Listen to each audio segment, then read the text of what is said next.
Wicked. It might be the movie of our lifetime, and for those reasons, I'll be talking all about it. If you're watching and you haven't seen Wicked, scroll, because there will be Wicked spoilers. Get yourself to that rundown ASAP, baby. And for everyone else who's on the Wicked bullet train, let's get into it. So what's Wicked? Well, it's the story of the Wicked Witch of the West, as you know her from The Wizard of Oz, but she'll further be referred to as Elphaba and Glinda when they were in college. You might be thinking, why is she green? But no one else in the movie is green. Well, we'll get to why she's green later. So the movie starts in present-day Munchkin land, but the Munchkins in the movie are more like Kins, less munch. They were regular height, which I'm all for. We made the assumption Munchkin meant small, but no one ever outright says that in The Wizard of Oz. I don't think so. So I think it's fucked up for us to infer that Munchkins are small, unless they love being small, which they should. Glinda pops in on her flying bubble. To enter an event in a bubble is such a flex. I don't know about the kind of carbon footprint that leaves for the people of Oz or Munchkin Land, but a bubble is dope. So Glinda comes in and she's like, yo, listen, you know how we hated Elphaba? Well, I have good news in the form of a song. She's dead. Not to be confused with Ding Dong the Witch is Dead from the OG movie. That's the Wicked Witch of the East, Elphaba's sister. Ariana Grande sounded like Pavarotti, the tiny miniature woman. Her voice was so incredible in this opening song. It was rich. It was full sounding. Throughout this whole song, it's all like, wicked. The Wicked Witch is wicked, wicked, wicked, wicked. But why? We don't know, but we're about to know, because a munchkin from Munchkin Land asked Glinda, hey girl, I heard you were friends with her. What's up? Actually, the girl sounded like a little Drew Barrymore. Give us the tea. So she does. We go back in time and we learn that Elphaba's dad went away for work and her mother got down with some man who makes her drink a green elixir before they bang. No condom. Big mistake, huge, because not only does she drink the green elixir, she also gets pregnant with his baby. No judgment for me, girl. We've all been slipped some countertop Cabernet that'll have you peeing on a stick 3 weeks later, okay? That elixir probably tasted like a whole new boyfriend, and I ain't mad at ya. But now we cut to the hospital with her and her husband, and he thinks this baby is his, but then the baby comes out green. A man once told me a father knows within 1 second at looking at his baby if it is his baby. I found that kind of chilling, and I believed him, because you can feel when something is a lie. This wasn't. But neither of the parents wanted this green baby. In fact, her father screams, take it away. It, sir? It's an infant, not an it-fit. Control yourself. So, traumatic first day alive for this adorable green baby. Now we go forward while we're back in time, and we see our little Elphaba now has a baby sister. And this little sister is Nessa Rose, and she's not green. She's mixed. And she's in a wheelchair, so she needs a little extra TLC. And we see them as young girls, and these kids are bullying Elphaba. Now, when Elphaba gets mad, she gets mad, and things shake, rattle, and roll. Think earthquake, but only in your general area. But that's her power. Her dad, who's raising her, can't stand this bitch. I mean, he really can't stand her. My man's is so mad that this kid is green and not his that he completely dotes on the other sister and basically just yells at Elphaba to protect her. Fast forward to sister Nessa Rose going to college, and Elphaba and her dad show up on moving day to see her off. Shiz University. Think Hogwarts on mushrooms. Hufflepuffs with a little sprinkle of cocaine energy for pageantry. Elphaba is just here as an escort, make sure she sees her sister off, but she gets in a tussle with one of the teachers who's trying to push her sister around in the wheelchair whip. And you know what happens when Elphie gets mad. She rocks the foundation of the school. And all the That's So Ravenclaws look around like, oh my god, the green girl did that. But Madame Morble, the head bitch in charge, is actually like, y'all, Madame M here, you all idolized me, and I'm actually the one that knocked everything down, not this green girl. So that's what you have to look forward to here at Faux Hogwarts. She flips the script, and all the pupils are impressed. And she comes down and she tells Elphaba, girl, I know that was you. Now, you go to this school also. Full ride, I imagine, and you're gonna work right up under me. I see your potential. Imagine she didn't even want to go to college and this lady's like, I know your secret and I took the heat for you, so now you owe me for the next 4 years of your life. And all she wanted to do was smoke green, be green, and chill with her boyfriend who works part-time at her town's pizza shop and gets a discount, but now she has to figure out a curriculum and buy textbooks. Yuck. Thanks, Morble. Now we meet young Glinda, who's Gretchen Wieners mixed with Regina George. Mean Girls reference. If you aren't familiar with the 2004 blockbuster hit Mean Girls, how do you understand anything I say on this podcast? My God. Glinda's pretty, she's popular, cool, rich, girls and boys want to be her, do her, and be acknowledged by her. Glinda accidentally volunteers to be roommates with Alfie in a moment of trying to get closer to Madame M, the only person at Shiz that Glinda wants the approval of, besides everyone. So now these two are roommates in Glinda's monster suite. It's pink, it's huge, it's like no college dorm I've ever seen. Gorge. Elphaba is lucked out, and Morble tells Elfie, now you're going to meet the wizard. The wizard is that dude. Great and powerful, right? So Elphaba is dancing around campus, singing a song called The Wizard and I, about how excited she is to eventually meet the wizard, right? And it made me think. When I was little, P. Diddy made the contestants on Making the Band learn all the words to Juicy by Biggie Smalls. And I was watching that show like, one day I'm gonna meet P. Diddy, a Wizard of Oz of sorts. And what if this motherfucker wants me to rap all the words to Juicy on the spot? So I learned them that night. That moment was my Wizard and I moment. And what have we learned? Stop putting self-proclaimed wizards on pedestals. They're not wizards. They're fake. They're swindlers. The song should have been called The Swindler and I. But more on that later. Glinda and Elphaba do not like each other, and they sing one of the best songs in the movie about it. It's so good, they're literally acting their asses off. It's so good. Now the plot starts to thicken. Peter Dinklage makes his appearance as a sexy goat. Sorry, I mean just a goat.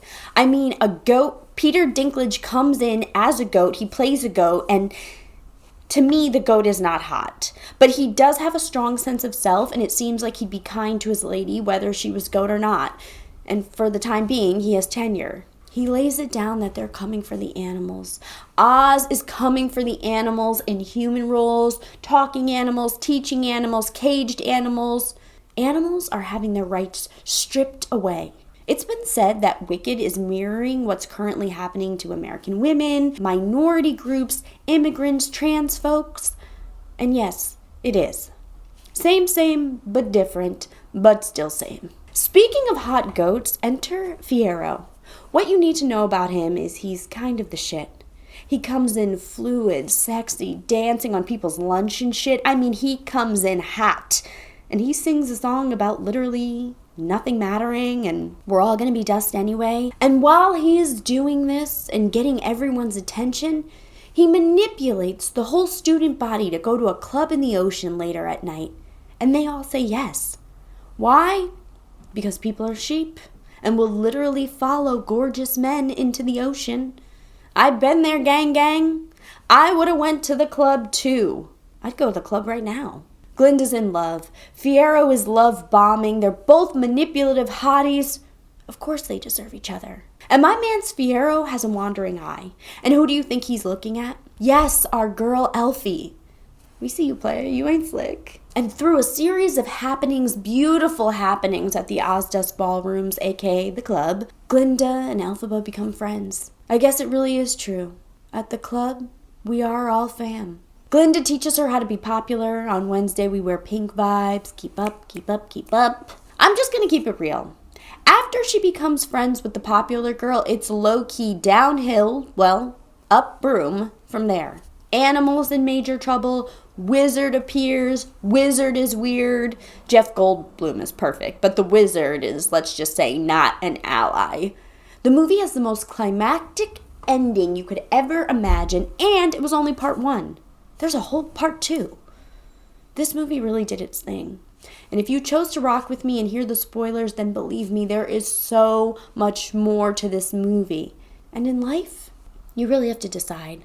Are you going to be a Glinda, or are you going to be an Alphaba? Me, I'm Team Alphaba.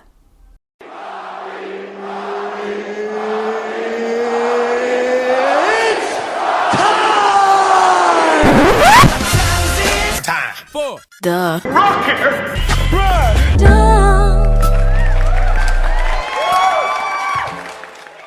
Welcome to the Rocky Rundown, where you get to learn a little bit about my week. Party God Squad, hello.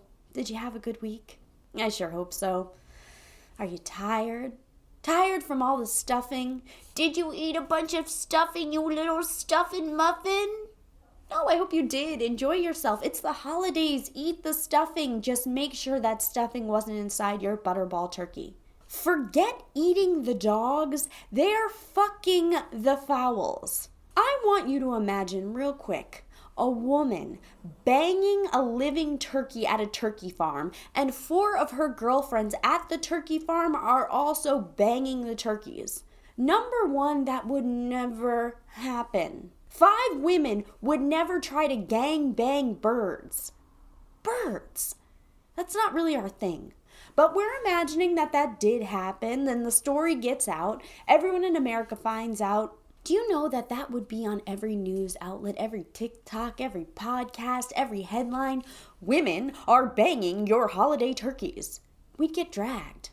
Any innocent non-turkey fucking woman wouldn't be able to walk near a turkey without some clown making a joke about women banging turkeys.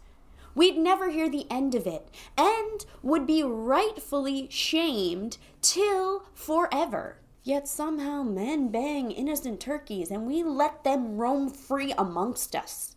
Dads, brothers, boyfriends, cousins, husbands, friends among us. That kind of sucks, right? How does one come back from having interspecies non-consensual sex with a turkey, bro? That's different. Forget aliens in the ocean. We got turkey jerkies on land. And you fellas should be ashamed of yourself, but you probably aren't, because anyone who fucks a turkey probably lacks empathy. Good news for you is I don't just have my fresh takes on turkey trots. I also have wild night stories served up smoking hot. This week's story is submitted by Justin from Jersey. The story is a lot fast and a lot furious. I want to start by saying it's hard to be college-aged. You don't know what's up, down, and you just want to be inside someone or have someone inside of you for the most part. Justin was in his junior year of college and his girlfriend was in her freshman year, and they had been together for a year or 2 already. When I tell you, look at me, are you looking at me? Energy doesn't lie. It doesn't lie, it ain't never gonna lie, it doesn't have the ability to lie. You may not listen to it, you may not want to believe it, but it doesn't lie. And something was telling Justin that she switched up. Oh yes, she went ahead and did the old 1-2 switcheroo and changed the vibes. And he could feel it. So one day before he was headed to work, he decided, let me go see my girl at her dorm. Maybe I'm wrong. They get in bed together. They put on a little Netflix. She starts to fall asleep. That's when he did it. He went through her laptop. Boom, is she sleeping? Boom, is she stirring? But boom, is she rattling? She wasn't, so he continues to go through her laptop. We can pass judgment. We won't pass judgment. The hormones were hormoning, and we live and we learn. That gut instinct was stronger than them morals in that moment. But what happens when you go a-lookin'? When you go a-lookin', you also go a-findin'. That's right. And what he found was enough to sink his stomach into the depths of the sea. He knew what guy it was, and he started searching his name. And what he found was texts between her and her friend where she sent pictures of her and this other man. His suspicions were right. She was telling her friend all about him and that she had cheated. Now, I'm Team Justin, but girl, in writing, you're as dumb as they are at that point, to put it bluntly. What's that Oprah mean? She's asking her friend to help cover this up. Just two sloppy girls trying to get caught. Now, Justin says to himself, I gotta go. I gotta bounce. I can't be here right now. I'm icked out. I'm done. And as quiet as he's trying to be putting on his clothes, he can't. She wakes up and she starts asking, why are you leaving? What are you doing? Don't leave. Talk to me. But my man's is mute. Won't make a peep. Just mad as a mug, putting on his clothes, and he's leaving. He calls their mutual friend upon leaving, and he's like, she messed up. She messed around with your boy. She messed around with him. I knew it was true. And in the distraction of being on the phone with his friend and upset and leaving her high and dry and seeing what he saw, he walks in the wrong direction of his car. He's all the way on the other side of campus. He's got to turn around. And when he turns around and makes it to his car, who's there leaning on it? You better believe it's old girl. And she won't leave. And now it's a scene out of a movie. He's yelling for her to move, and she's yelling back that she won't move. And people on campus are getting involved, telling her, you gotta move from in front of his car. But she refuses. She's still trying to figure out what's wrong. So he tells her, go upstairs and check those texts on your laptop if you want to know what's wrong so badly. It's a spectacle. He does the only thing he can think to do. He walks away. So she follows him, of course. Her dedication to the Carlene should have gave it away that she was going to follow him. And when he gets to the corner, he turns around, and books it back to his car. I'm talking run, Forrest, run, books it. There's no way she's going to catch him. And he calls his friend back to ruminate more on what's going on and tell him about the car situation, the running, the adrenaline. And he tries to get himself to work when in his rear view mirror, he can see her right behind him on his tail. On the one hand, he's pissed. How did she catch up to me? I thought I got away from her. Why is she following me? On the other hand, he's impressed. He had been the one to teach her how to drive in the first place, so it was a real full circle proud moment. Instead of changing routes and going somewhere else, he doesn't. He gets himself to work. He works at a courthouse, by the way, and they get in front of that courthouse, and they start having a yelling match all over again. They were having a yelling match like they were about to have a case settled inside the courtroom. It's a shit show. Finally, she loses steam, he loses steam, and she leaves. A cheating partner, a campus kerfuffle, a high-speed highway chase, and 2 years of young love down the drain just to end in a fast and furious blaze of glory. Justin, we're all proud of you for walking away. And ex-girlfriend, come up with some code words, girl. God damn. If you would like to have your Wild Night story retold on the podcast, you can email me at wildnightswithrocky@gmail.com. In the meantime, please like, share, and subscribe to the podcast. You can follow me at Wild Nights with Rocky on TikTok and Instagram. If you want to watch the show with your eyes, you can subscribe on YouTube. You can also support the show for $2 or $5 a month by joining my Patreon. A big thank you and a future thank you to anyone who's written and anyone who will write a review when this episode is over. It really does make a difference. And until next time, stay wild.